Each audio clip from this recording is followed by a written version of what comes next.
Assalamualaikum warahmatullahi wabarakatuh.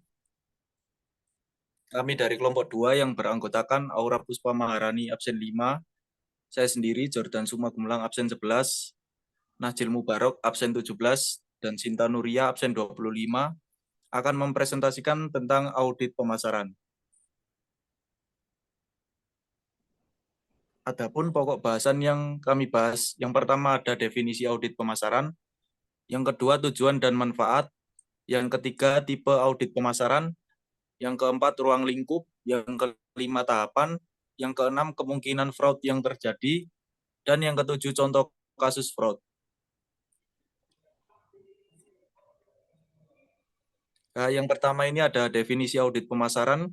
Audit pemasaran adalah suatu bentuk pengujian yang komprehensif, sistematis, independen, dan dilakukan secara periodik terhadap lingkungan pemasaran, baik itu dari segi tujuan, strategi, dan aktivitas perusahaan atau unit bisnis untuk menentukan peluang dan permasalahan yang terjadi, serta memberikan rekomendasi rencana tindakan untuk meningkatkan kinerja pemasaran perusahaan. Selanjutnya ada tujuan dan manfaat. Untuk tujuannya sendiri yaitu tujuan utama dari audit pemasaran adalah untuk mengidentifikasi ancaman-ancaman pemasaran yang dihadapi perusahaan dan merencanakan perbaikan yang diperlukan untuk mengeliminasi ancaman tersebut. Selanjutnya ada manfaat. Manfaat yang diperoleh dari audit pemasaran yaitu dapat memberikan gambaran yang objektif tentang kinerja pemasaran perusahaan dan berbagai kekurangan yang terjadi dalam pengelolaan upaya pemasaran yang masih memerlukan perbaikan. Selanjutnya akan dilanjutkan oleh teman saya. Baik, untuk yang selanjutnya yaitu tipe audit pemasaran. Yang pertama yaitu ada audit fungsional atau vertikal. Audit yang dilakukan terhadap beberapa aktivitas dari Departemen Pemasaran seperti periklanan atau penjualan dan membuat analisis terhadap bagian-bagian yang diaudit tersebut. Untuk yang kedua yaitu ada audit menyeluruh atau horizontal.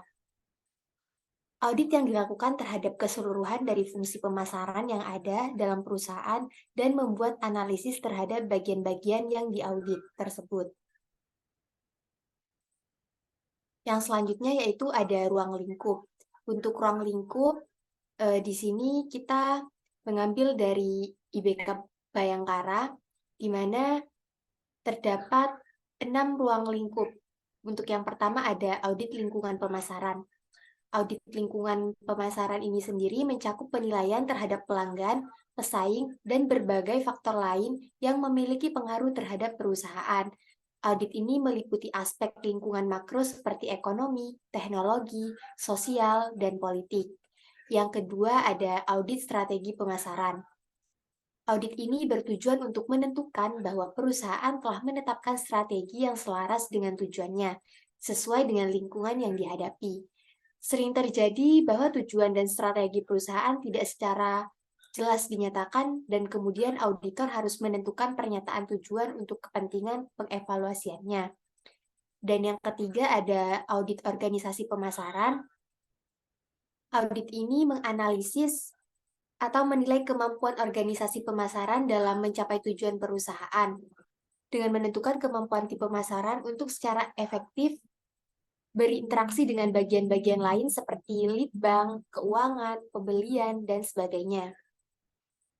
Yang keempat yaitu ada audit sistem pemasaran.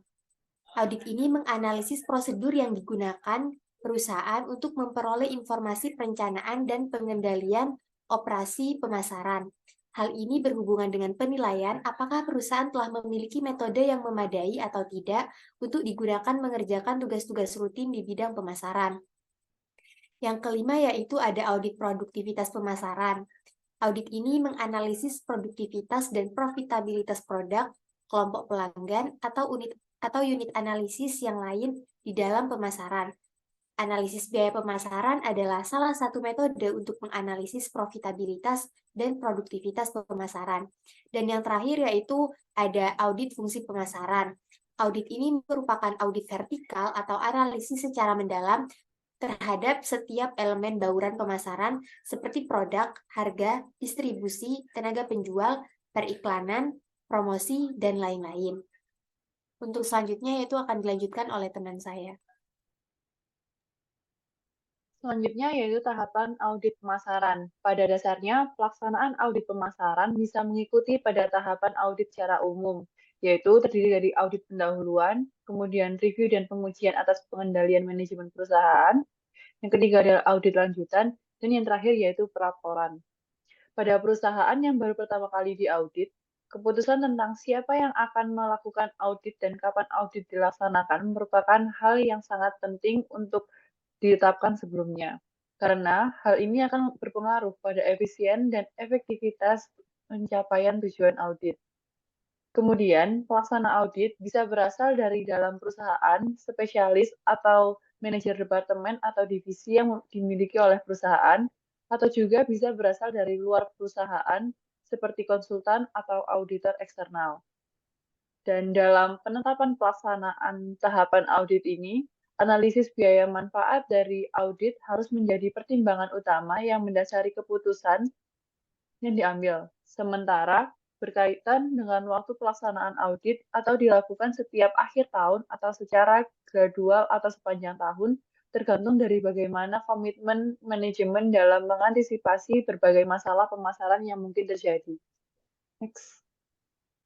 Selanjutnya yaitu kemungkinan fraud yang terjadi pada audit pemasaran. Yang pertama yaitu ada pemalsuan laporan penjualan yang dapat dilakukan perusahaan dengan memalsukan atau menggelembungkan laporan penjualan mereka dengan mencatat penjualan palsu atau menggandakan transaksi. Hal ini bertujuan untuk membuat kinerja pemasaran tampak lebih baik daripada kenyataan untuk menarik investor atau pemegang saham. Kemudian, yang kedua yaitu pemalsuan hasil survei atau penelitian. Hal tersebut bertujuan untuk meningkatkan citra merek atau produk dan mendukung klaim pemasaran mereka. Hasil survei atau penelitian yang palsu dapat digunakan untuk meyakinkan pelanggan bahwa produk atau layanan mereka lebih unggul daripada yang sebenarnya. Kemudian yang ketiga yaitu ada penyamaran biaya pemasaran. Beberapa perusahaan mungkin mencoba memindahkan biaya-biaya pemasaran ke departemen lain atau menunda pengakuan biaya untuk membuat laporan laba bersih pemasaran terlihat lebih baik. Kemudian yang keempat yaitu ada kecurangan dalam praktik iklan dan promosi. Kecurangan dalam iklan dan promosi dapat mencakup penggunaan klaim palsu dalam iklan, harga yang salah, atau tindakan promosi yang menipu pelanggan. Kemudian yang kelima ada penipuan iklan. Penipuan iklan adalah tindakan membuat klaim yang palsu atau menyesatkan dalam iklan produk atau layanan. Hal ini mencakup klaim yang tidak bisa dibuktikan atau informasi yang salah tentang fitur atau manfaat produk. Yang keenam, yaitu ada kecurangan promosi dan diskon. Beberapa perusahaan mungkin mencoba menipu pelanggan dengan menggunakan harga yang lebih tinggi lalu memberikan diskon palsu untuk membuat pelanggan mereka merasa bahwa mereka mendapatkan penawaran yang lebih baik daripada yang sebenarnya. Kemudian, yang ketujuh yaitu kecurangan pengujian produk. Kecurangan dapat terjadi jika perusahaan memalsukan hasil uji produk atau menampilkan sertifikasi palsu untuk produk mereka. Misalnya, jika sebuah produk mengklaim memenuhi standar keselamatan tertentu tetapi sebenarnya tidak memenuhi, itu adalah sebuah kecurangan. Kemudian yang kedelapan yaitu operasi berlian hitam. Operasi berlian hitam adalah istilah yang digunakan untuk menggambarkan praktik palsu yang digunakan dalam ulasan produk atau layanan online. Hal ini bisa melibatkan pembelian ulasan palsu, pembelian ulasan negatif untuk pesaing, atau membuat ulasan palsu oleh karyawan perusahaan. Dan yang terakhir yaitu ada manipulasi metrik kinerja pemasaran. Beberapa perusahaan mungkin memanipulasi metrik kinerja pemasaran seperti jumlah pengunjung situs web, konversi, atau engagement media sosial untuk membuat performa mereka terlihat lebih baik daripada yang sebenarnya. Kecurangan dalam pemasaran dapat merugikan pelanggan, pesaing, dan menciptakan dampak negatif pada reputasi perusahaan. Peraturan pemasaran dan perlindungan konsumen biasanya diterapkan untuk mencegah dan menangani kasus-kasus penipuan dalam pemasaran. Selanjutnya akan dilanjutkan oleh teman saya. Contoh kasus fraud. Kasus pemasaran pada e-commerce Tokopedia.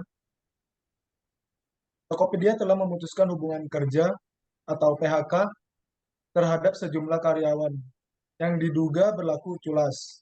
Pemberhentian tersebut disinyalir karena dugaan praktik kecurangan dalam penyelenggaraan flash sale spesial 9 pada 15 sampai 17 Agustus 2018. Dugaan fraud ini membuat konsumen tidak bisa memperoleh barang yang dijual murah selama program itu berlangsung.